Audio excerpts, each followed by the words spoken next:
some of you have heard this story before, so I apologise. I'd lit a candle,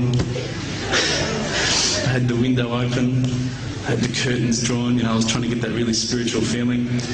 It was a nice summer night in Melbourne, as summer as it can get in Melbourne, and I was sitting there thinking, this is it, you know, this is the night.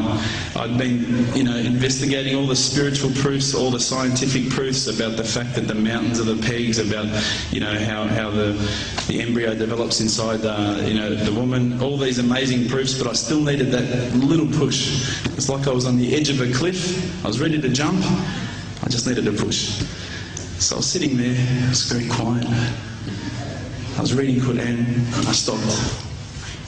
I said, Allah, this is my moment. This is the time I'm about to jump into Islam. All I need is just a sign. Just a little sign, nothing huge, maybe a bolt of lightning. You know, maybe half the house could fall down or something, you know, just small. It's small for you, man. You created the earth, come on.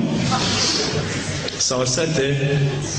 I was waiting for the candle to start lighting up to 4 metres high like in the movies. And I go, okay, go. And subhanAllah, nothing, absolutely nothing happened. I was really disappointed, to be honest. So I sat there and I said, Allah, this is your chance.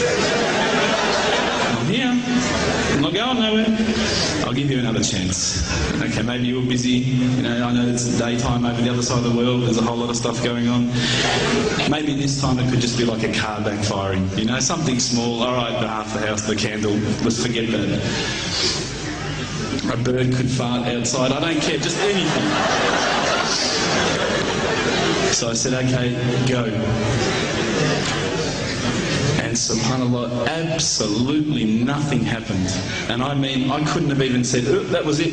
That creep just then in the wall, that was it. Absolutely nothing happened. I was really disappointed. I was gutted. I was sitting there thinking, this is it, you know, this was my last chance, Islam, and I haven't found it. I pulled back the Quran, I turned back to where I was reading. SubhanAllah, the very next verse on the next page, for those of you who ask for signs, have we not shown you enough already? Look around you, look at the stars, look at the sun, look at water. These are the signs for the people of knowledge. SubhanAllah.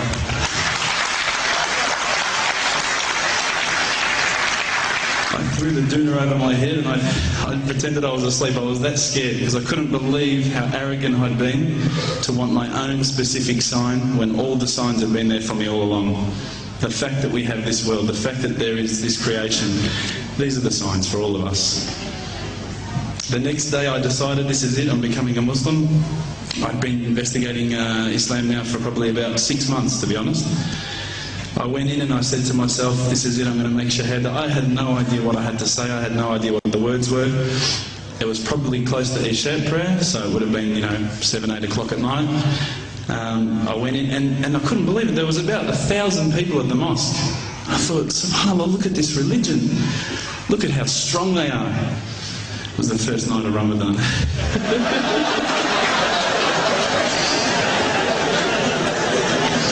Ramadan Muslims.